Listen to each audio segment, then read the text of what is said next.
This program is about coffee, the plants that produce it, the land where it's grown, and the people that spend their lives with it. Coffee is grown in tropical latitudes literally around the world.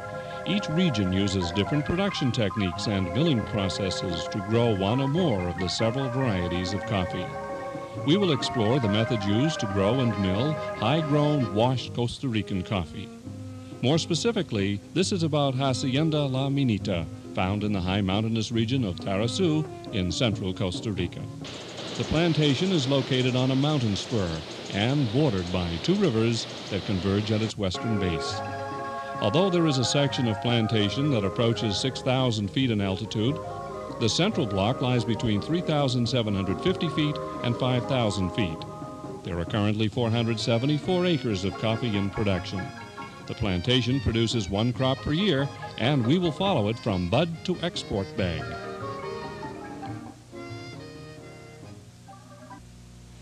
The crop year begins with the first flowering rains that come in March or April. This is the first precipitation that the coffee trees have experienced since the end of the rainy season the previous November. The trees that have been severely stressed from the previous harvest and long drought produce small buds that appear on the branches at the end of the dry season. These buds are provoked to flowering 10 days after the first heavy shower. The flowers last for 3 days and, although they have little aroma, are quite beautiful. At every flower, provided that pollination occurs, one coffee fruit will grow. It will normally contain 2 seeds called coffee beans. However, if there are high winds or hard rains during flowering, pollination will be hampered and crop volume will suffer. True disaster would result from the failure of the rains to come before the buds wither and fall from the trees. If this happened, there would be little crop the following year.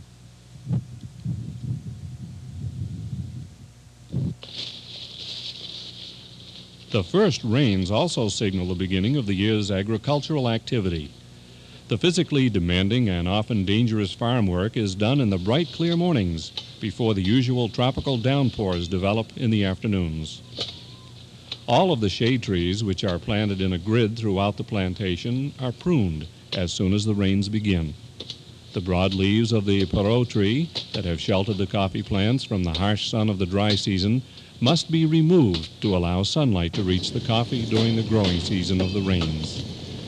Photosynthesis, the conversion of light, water, and nutrients to energy, which occurs in the leaves of the coffee plants, ripens the coffee fruit and stimulates the tree to produce the new foliage of future crops.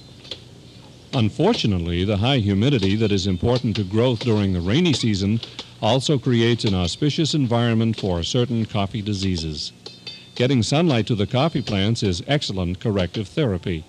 It is very important that the worker select the correct branches to leave on the tree, as these branches will develop the shape of the tree that will cast next year's shade. With the rain comes the weeds. Nowadays, for economic reasons, most plantations use herbicides to control weeds. At La Minita, all the weed control is still done by hand with machetes. This is an enormous undertaking, as the entire 500 acres must be cleaned 3 times each year. It is backbreaking work done on terrain that would challenge a mountain goat. This policy is very expensive to continue. However, herbicides are a poison, and the land of the plantation is home to many plants, animals, and people.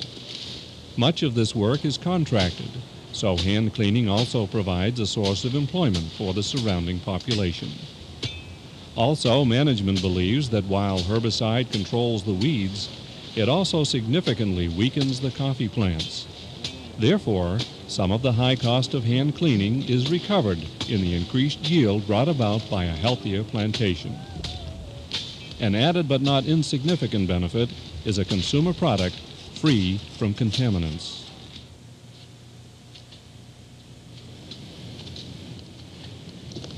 Miguel Morales, farm manager at La Minita, explains the plantation's rotational pruning system for the coffee plants. The coffee is planted in terraced rows on the steep mountainsides, and every year 1 row in 5 is pruned back.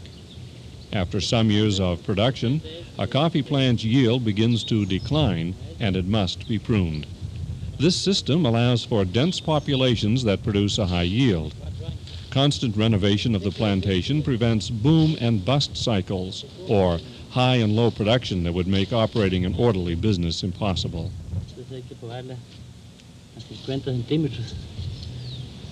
The plant should be pruned at a height of 50 centimeters, allowing for the plant's rejuvenation.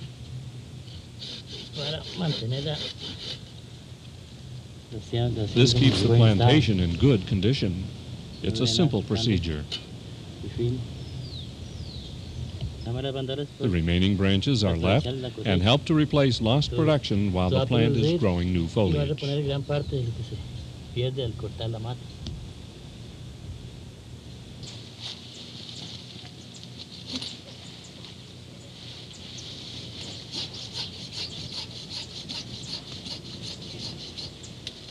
Pruning 20% of the coffee plants at La Minita means cutting back 450,000 trees every year.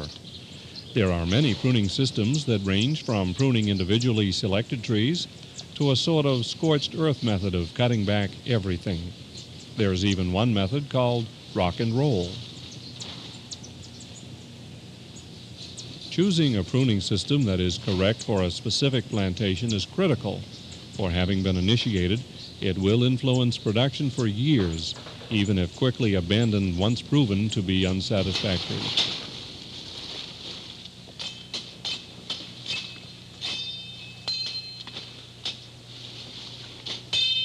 After being pruned, the larger trunks are saved for firewood, and smaller cuttings are chopped with razor-sharp machetes into mulch that will increase organic material in the soil.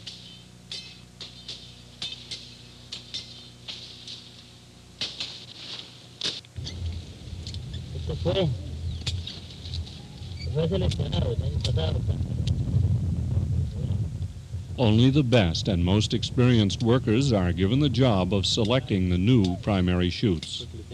This is done the year following pruning.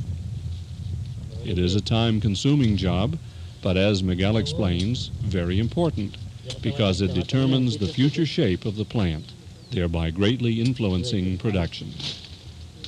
The secondary shoots are trimmed away as unnecessary consumers of the tree's energy.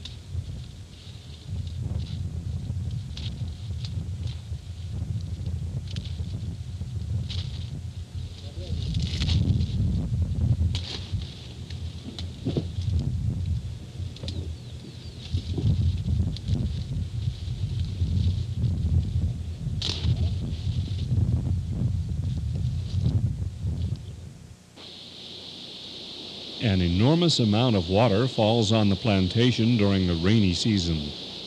The swollen state of the Tarazu River at the base of the farm gives some idea of this volume.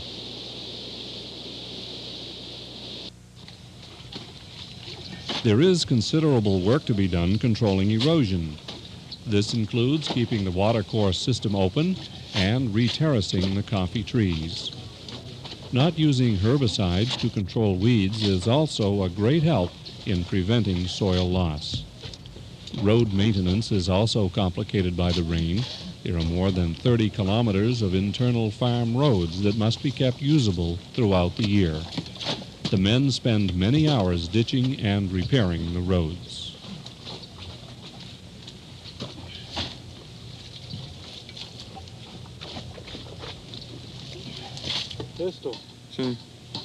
Replacement plants begin with seed selection from specific coffee trees chosen for their consistently high production and hardiness.